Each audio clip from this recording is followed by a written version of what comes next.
Hi, welcome back. And right now we'll be discussing the theory of multiple intelligences.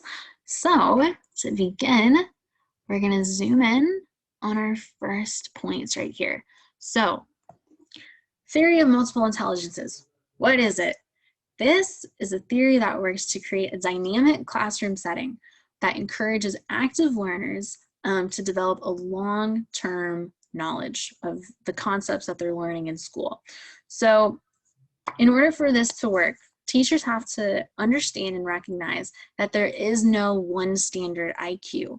Students have various weaknesses and strengths, and these come together to form 8 different specific types of intelligence. So it's important for teachers to know this because when they're trying to impart knowledge to their students and further a student's understanding of particular concepts, they need to know that different activities and different methods of learning and teaching should be incorporated into the classroom so that all students can get a comprehensive and thorough understanding of what it is they're learning, so that everyone is learning together and everyone has a chance to succeed. So these different types of intelligences include verbal linguistic, logical mathematical, visual spatial, musical, naturalistic, bodily kinesthetic, interpersonal, and intrapersonal. So we're going to scroll down over here and we're going to discuss what each of them means. So verbal linguistic. This is someone's ability to express themselves orally and verbally, express oneself via oral and written communication. So someone who feels strong in giving speeches, someone who feels strong expressing themselves in essays or writing their opinion down in articles, whatever it may be. This is the type of intelligence that falls under there.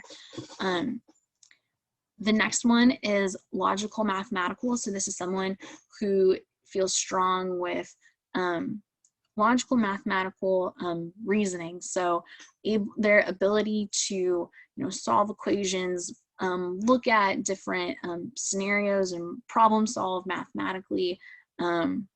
This would be a strength with people who fall within this intelligence type. Visual spatial, this is a strength that people have if they're strong in like their orientation and different geographical materials, such as like reading maps. Musical, this goes to someone who is strong with creating and understanding sound and music, whatnot.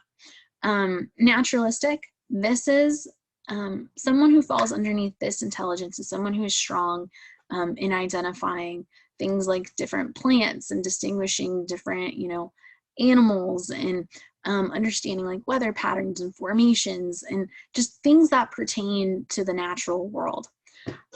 Moving forward, we've got the bodily kinesthetic. So this is someone who really excels and is strong with hands-on, tactile problem solving and learning approaches. Moving forward, we have interpersonal intelligence. This is when someone feels confident and is strong in others' emotions. So they're aware how other people are feeling. They're strong with social cues and social situations and settings and whatnot. Finally, we have the intrapersonal intelligence. So this is someone who can look inward. They can take part in introspection to see how they're feeling, what they're feeling, how they're understanding something. So it's a process of being able to self-reflect. Now moving forward, let's just scroll over here.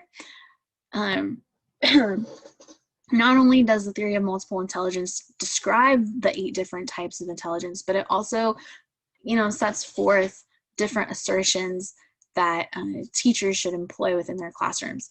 So one of the things that they do assert is that instead of having a broad, wide range of concepts, teachers should just focus on limited priorities, limited concepts, so that so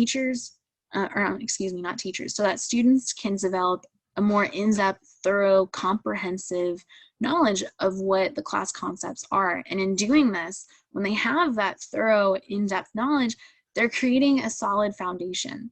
So when they have a solid foundation, it's easy, and it's makes for a more, you know, a better, more effective way of learning and building on the knowledge that they do know.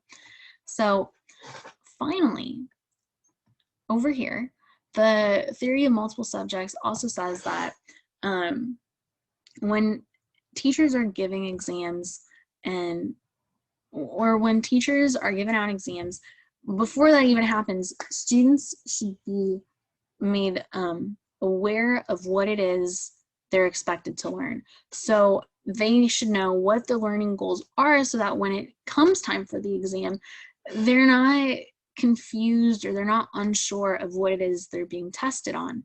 So by having these learning goals, you know, they're better prepared. And what's also important is that when teachers give out exams and when, you know, they're giving back assignments, that they provide feedback as well. So providing this feedback allows students to see how they can improve, where they can improve. And not only that, but by the teacher circling different things on the exam, or by teachers, you know, marking different assignments, students are seeing, you know, what the teacher's looking for and how the teacher would fix something, or, you know, where the student can fix something. And this helps the student develop their own critical eye. And when they develop their own critical eye, they can become more self-aware and become more independent with their critiques and, you know, their ability to revise and whatnot. So this fosters an ability to self-analyze their work, which, you know, helps reduce their need for outside critique moving forward. So this is theory of multiple subjects, but before we finish, I want to pull up this article right here. This is from Cal Poly San Luis Obispo's magazine, and meets our focus for this, Jimmy Wong. So Jimmy Wong is a student at Cal Poly, and he expresses and displays various forms of the 8 multiple theories of intelligence. So Jimmy, sorry, let me scroll up.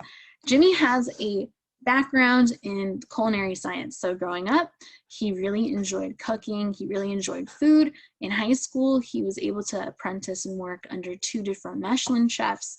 And all of these experiences is what told him, I want to learn the art of food science, and I want to learn at Cal Poly, where their mantra is learn by doing. So they have a very tactile focus when teaching students. So they integrate instruction with hands-on learning.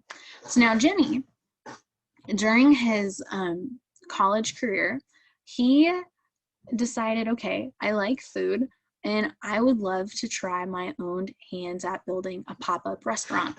And that's what he did. So scrolling down over here, Jimmy created Dench. So once a week, he provides food for different people in the San Luis Obispo, you know, type area. And over here, we notice different types of intelligence. So one of the things is this first sentence. So I try to use the freshest, most local, organic, and sustainable produce to create a menu. So in order for Jimmy to know what is fresh, what is local in his area, what's organic, and what is sustainable, he has to have an understanding of the naturalistic world. So he has to have an understanding of what organic means. He has to have an understanding of the region that he lives in to know, okay, what is available during this year? What is something that I can cook with? So this refers to the naturalistic intelligence type. Not only that, but to finish the sentence off, it says, to create a menu that is both tasty but reflective of who I am. Follow this sentence up with this one right here. Through the constant curating and innovating of my menu, I've learned so much more about myself and how I want to reflect or express myself, on a plate.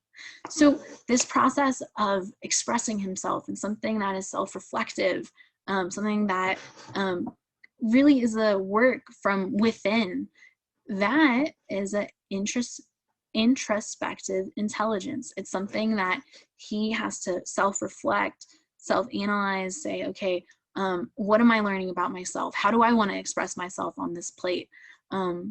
Is a form of introspective intelligence. Now, over here, we'll see a final example of the 8 multiple intelligences, and this is the bodily kinesthetic. So this sentence right here, I'm thankful for Cal Poly's learn by doing mantra that has spurred me to pursue my passions in a tangible way.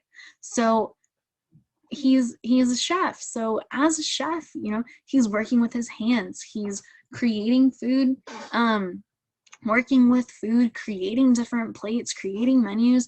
This is all things that are hands-on, that is tangible. And it's a form of an intelligence, of the bodily kinesthetic intelligence.